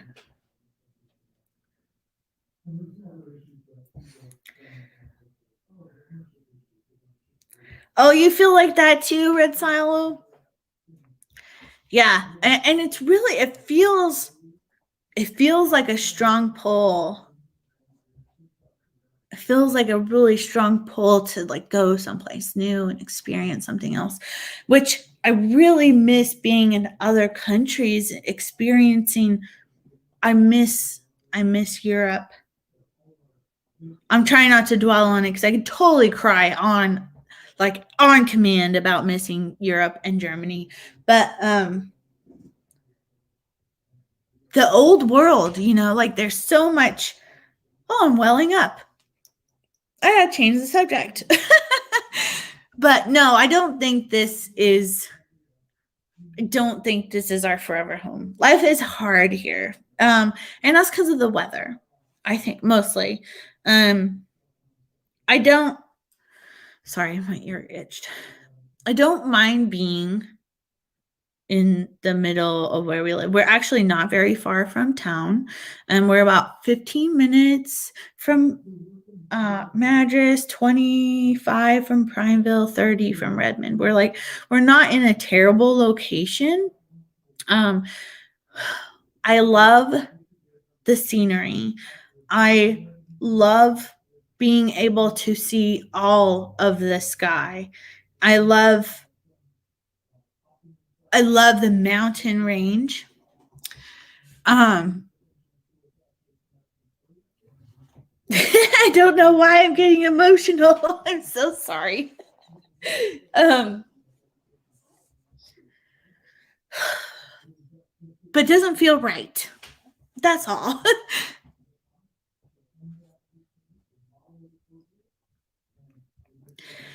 "20 years, lost about 4 households of furniture to bad PCS moves, and you miss it and you..." Sorry.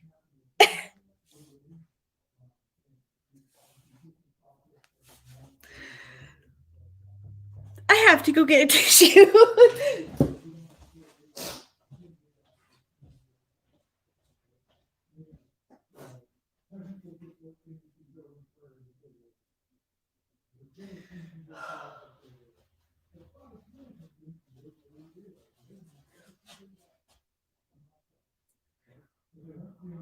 I'm so glad I have waterproof mascara on. Sorry guys. How embarrassing.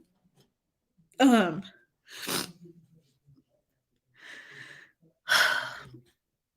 gets, like the first couple years here, the summers were really nice.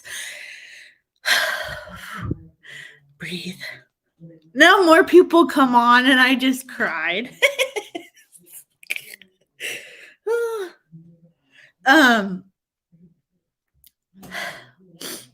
Sorry.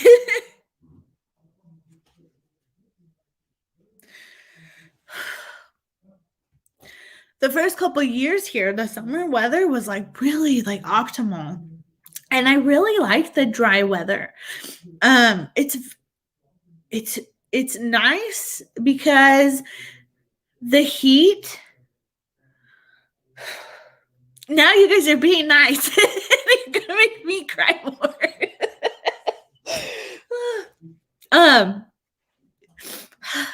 The dry heat. Okay, I know people get all weird about when they say it's different because it's dry heat, but it really is. And have lived here now for since 2015 in this area, it really is so much different. I remember the first time I went back to the valley. Stop being nice. You're making me cry more.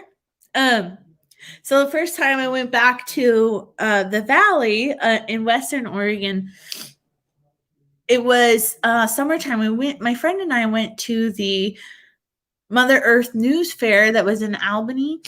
No, my nose is okay. You can't be judging me because now I'm all stitched snuffy. Sorry. So in Albany, Oregon, and it was so incredibly muggy. I felt and it's not even muggy there like it is compared to like other like southern states and stuff, like where people have like 100% humidity. Like it doesn't get like that there. And I never noticed that feeling growing up of it being muggy. I didn't know.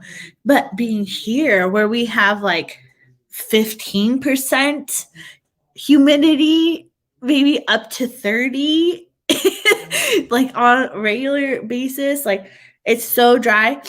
And 30 is like a lot. When it hits 30, I get sweaty, like it's hot. And so anyway, so the dry heat is completely different. And I know people are all weird about it, but that's one thing. And that's one thing that's way different. And I didn't realize it was like that over on the west side. You moved to Kentucky in 2019, still getting used to it and love it and plan on never leaving. So I think we're finally, oh, that's nice. I don't know if I'll ever get used to civilian life. I still like calling people civilians. Like it's sometimes I do that in reference to people who like aren't homesteaders or, you know, aren't YouTubers. Call them civilians. And because that makes me laugh. I really miss the Army family, and I miss giving soldiers a hard time. Because, you know, I don't know if a lot of you know, I know we have a couple military people in here, but so like the spouses kind of like they don't actually have rank, but they're higher ranking than soldiers.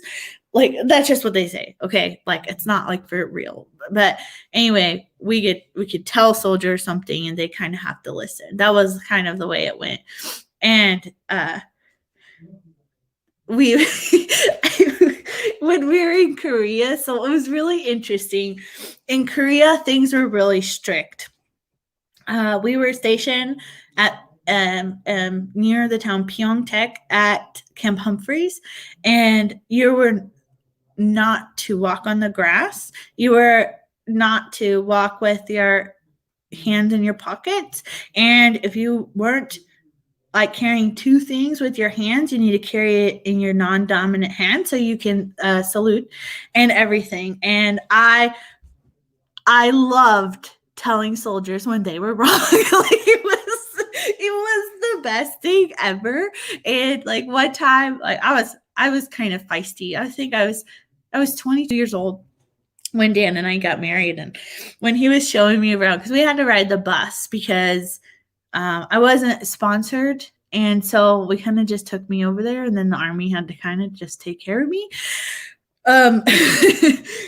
We got to live off post, but we couldn't have a vehicle because we weren't a sponsored family, and so we had to ride the bus and use the taxi system. But I was like on the bus with Dan. I rolled down the window. I was like, "Get off the grass, soldier!" And Dan just starts laughing. And sorry. And I just like telling them get off the grass and that you look ate up because their uniform was out of place, and quit walking with your hands in your pockets and so oh, it was a good time. It was a good time. Start calling me Sarge. Or when some sergeant is like getting all uppity and you're like, okay, sergeant. Like if you like enunciate it like really hard, it's kind of insulting instead. It's really funny. Anyway, I really liked the camaraderie and the people that I met in the Army. They became family, like closer family than I ever had. And it sucks because then they move everywhere else. You know, they're all over the country now, and it's hard to see your family that way. Okay, I'm almost dried up here. Sorry, I don't know why I got so emotional. Like I was talking about the things that I like about here, but yeah, it doesn't really feel like permanent home. And I also, this is a manufactured home, and Like, no judgment to people with manufactured homes or anything. Like, do what you can, do what you love. If you love it, that's awesome. I hate my manufactured home. Like, it's built so terribly. We pretty much have conceded that we're gonna have to replace this, and it's not even that bad, but it's not great either. Like, it's pretty much a fact that we're just gonna have to replace it sometime. Been a civilian since I graduated high school. Didn't mean to make you feel old, Robert.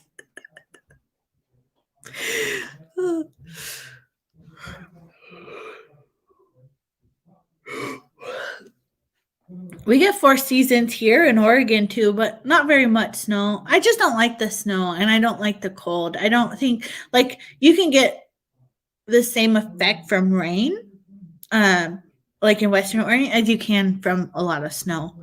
But you can grow more stuff where it just rains instead of freezes. Want to get on a Navy's nerve, start calling everyone shipmate. That's funny. They probably just liked it because it annoyed people. This was built in 2006, so it's not that old, but it's just really poorly made.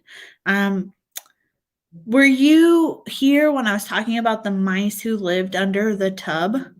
So I don't know if you guys have heard this story. So when we were, what year was this? 2019. God, we've been here for so long, and I'm so ready for something new. So like the tub and you did. Okay. So anyway, the mice were living under the tub because I'll just shorten it up. Because they did not seal from the plumbing into the bottom of the house. Like, it was just open, like a space like this. So like all of the rodents could fit in there. I bet everything lived in there. There was so much poop and pee and stuff. I mean, thank goodness there was linoleum under the tub, but it was awful. And I just imagine that's how it is everywhere. So underneath the showers, underneath, the sinks and the bathrooms and stuff, like everywhere is probably just like that. But I want a house that was built in the early to mid, like yours, Robert. I want a house. I want an old house. That's what's calling to me. And I saw this one house for sale in southwestern Washington. I can't remember the name of the town. Dan said I probably couldn't handle it there. It did say it rained a lot. Like a lot, like more than Oregon, Western Oregon, a lot. I think it said 90 inches. That's a lot. Anyway, so this house was built in the early 1900s, and it had a basement too, and it was on 8 acres. It was so green. It was so perfect. Of course, immediately fell in love with it. Of course. And like, Dan's like, we're not moving there. I was like, I know, but it would be cool. I just like new experiences. I think that's like what keeps me invigorated. But Dan's worried we won't get as much back for this house as we paid. Though I think we should be fine. I had my realtor, my real estate agent come. Yeah, see? But you know what? It's so hard to find houses that old here in Oregon because, Oregon's one of the newer states. There are houses built in the 1800s and the 1900s, but not many. But no, I can't remember what I was saying. I can't remember. You know where I live now. So my house is situated in the area that used to be the town of La Manta. And in the 1920s and mostly like the late 1910s, I don't know. So like the early 1900s through almost 1930s, I think. The town of Lamont was like the most happening town in Central Oregon. Like they had dancing hall, they had people who would come over, travel from all around Central Oregon, and they would come to here, the town of Lamont. And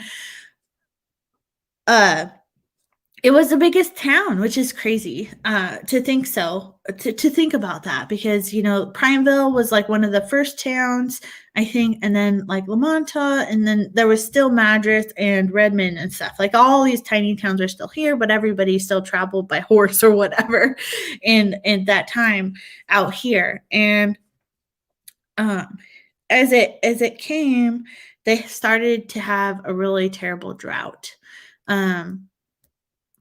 And people started selling their properties because they had 160 acre parcels that were sold to them for really cheap, and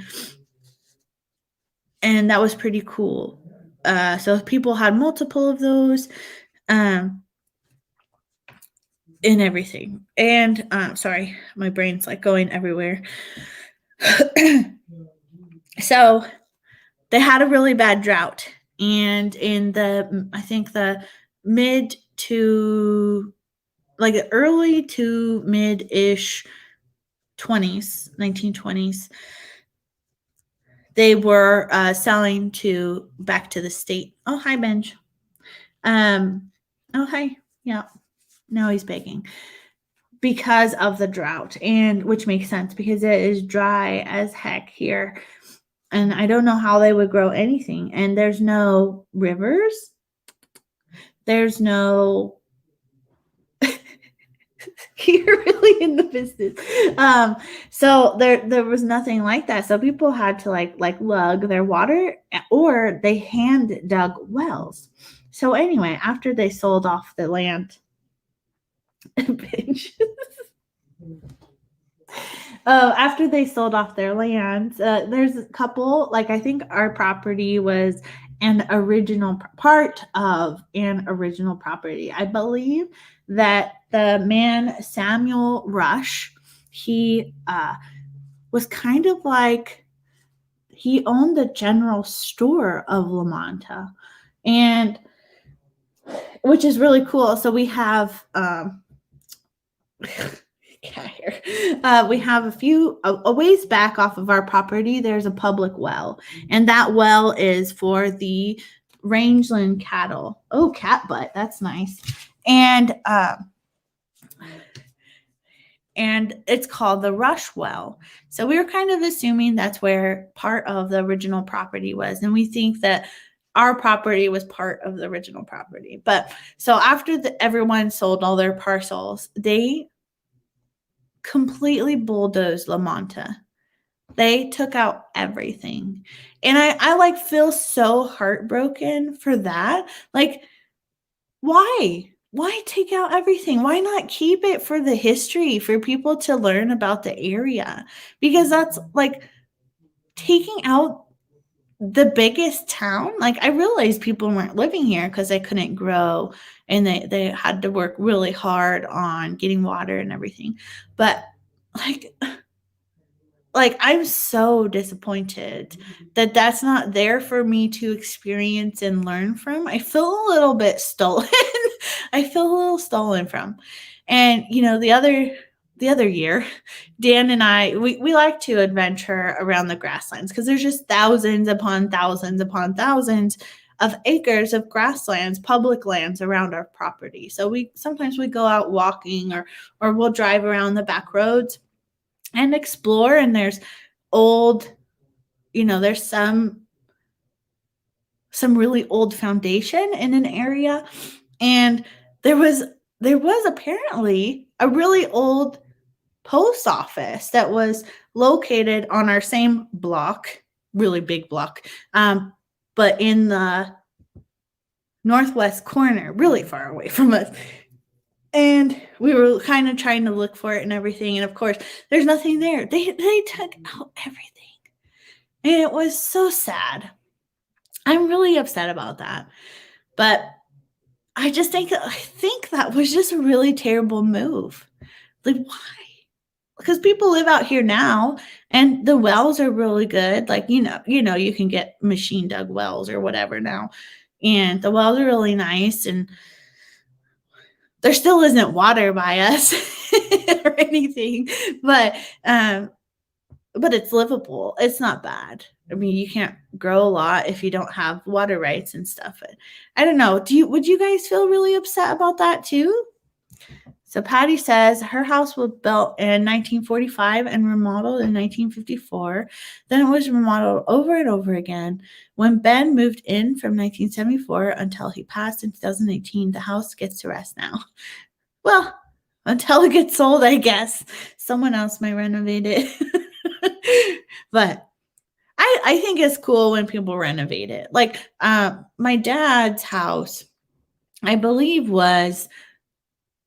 I think it was built by my great grandpa, and I don't think it's coming to me, but it would be really nice if it was, because it's really cute. It's really small. I remember Robert said that his old house was 1,000 square feet.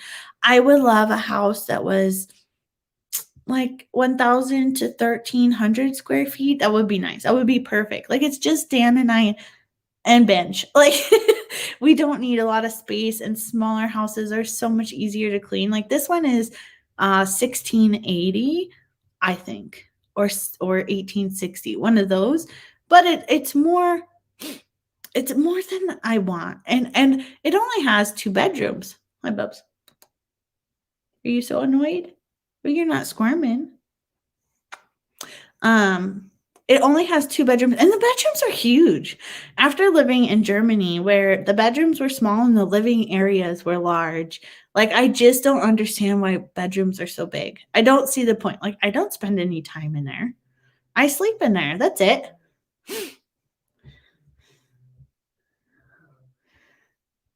Red Silo Homestead traced the owners back to before the house was built. First owner of the land was a Civil War soldier that escaped. Right on. Like, we did some tracking down, but it's very difficult. Like, what makes it really hard is that our county lines have changed. And so, no, you can't have my tissue. The county lines have changed. So actually, this used to be Critt County until the Jefferson County lines moved. Can you go? He's begging for dinner. It's an hour early. And so, like, I think there's been some stuff just lost in translation or lost in transit or whatever. And so it's been really hard to, like, really track it down. But we tracked it pretty far, at least. So that's cool. And we found we actually live really close to the local cemetery, the really small one where, like, not normal people get buried because it's for the old homesteaders. Like, there's I think, I want to say there was one from the late 1700s, but there's one from early 1800 for sure, which is kind of crazy.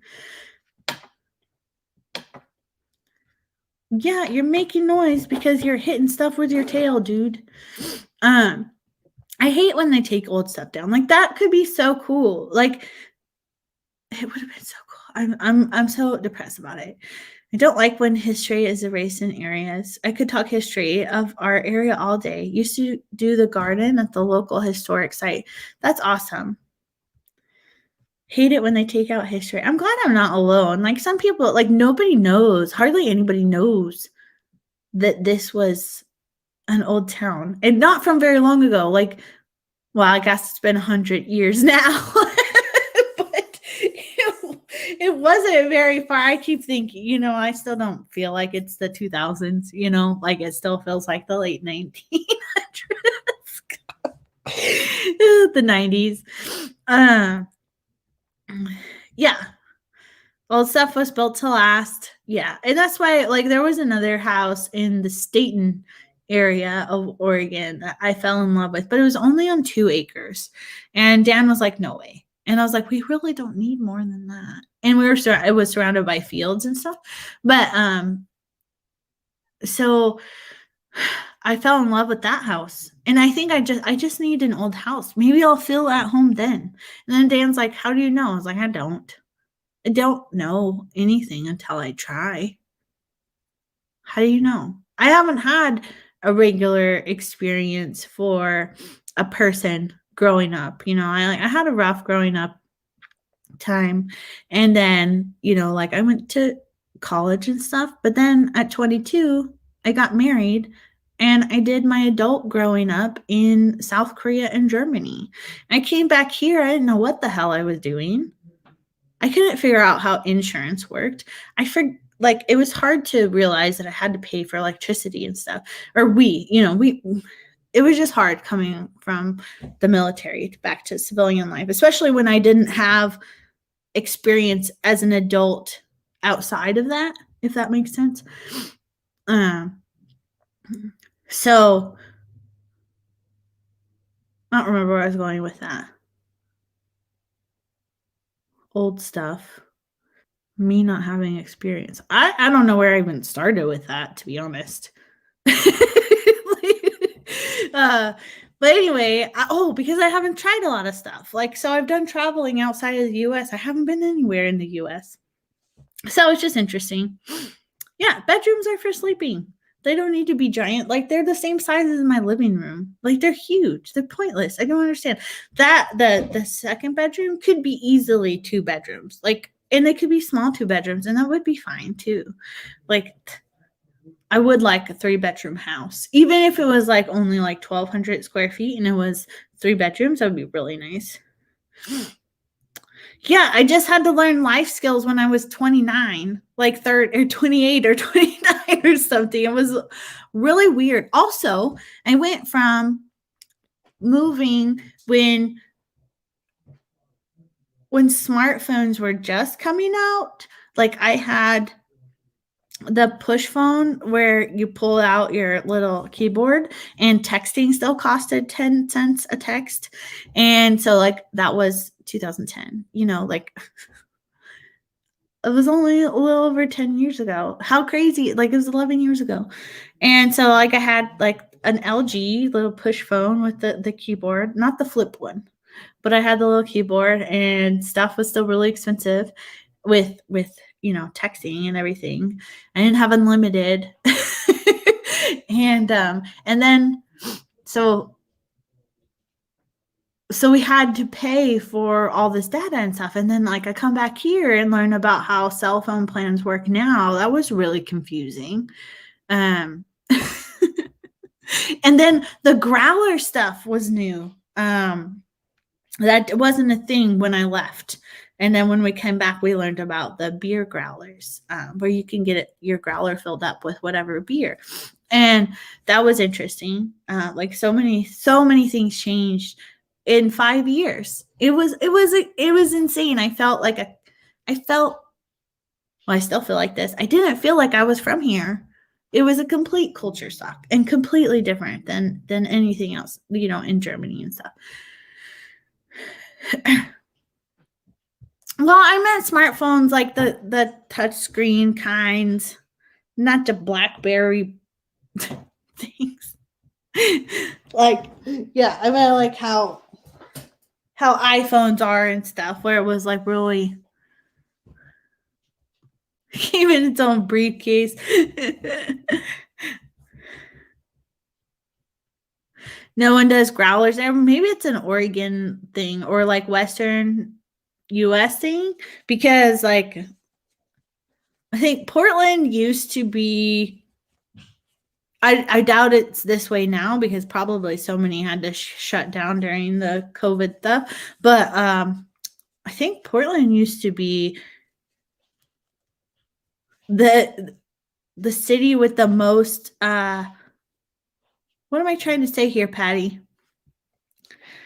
With the most breweries per capita or something like that. Like, it was like, yeah, Brewtown. Hey, Michelle, I am going to have to wrap up because I got to do the animals. It's just about to get dark here. But I remember, so one time when I was young, my mom and I visited Hawaii, and I was really young, and we were with her boyfriend or whatever. And he like rented us a limo, and there was a cell phone in the limo, or the car phone. That was cool. And we totally used it. I called my dad or something. I don't know. Well, no, I just meant breweries in general. Oh, Joy Bless Live. Have you been here the whole time? I didn't even know you were here. Did you see me cry? I totally cried. Was that's like the second time? Well, I don't think I cried the first time. I almost cried a while back. Get your butt out of the way.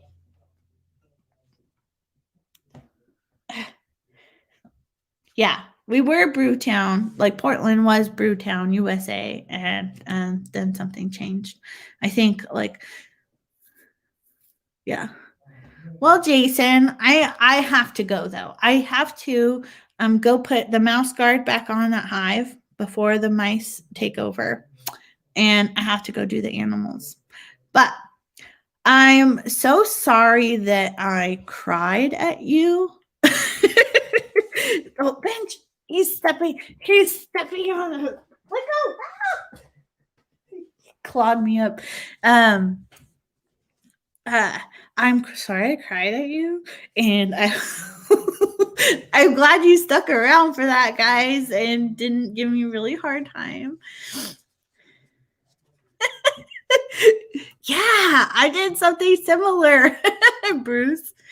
And I appreciate you guys, and I hope you have a beautiful weekend, and I hope to see you Tuesday morning, 9:15 Pacific time here, or be square. Have some coffee with me, even though it's noon most of the time. Oh, I'm so sorry.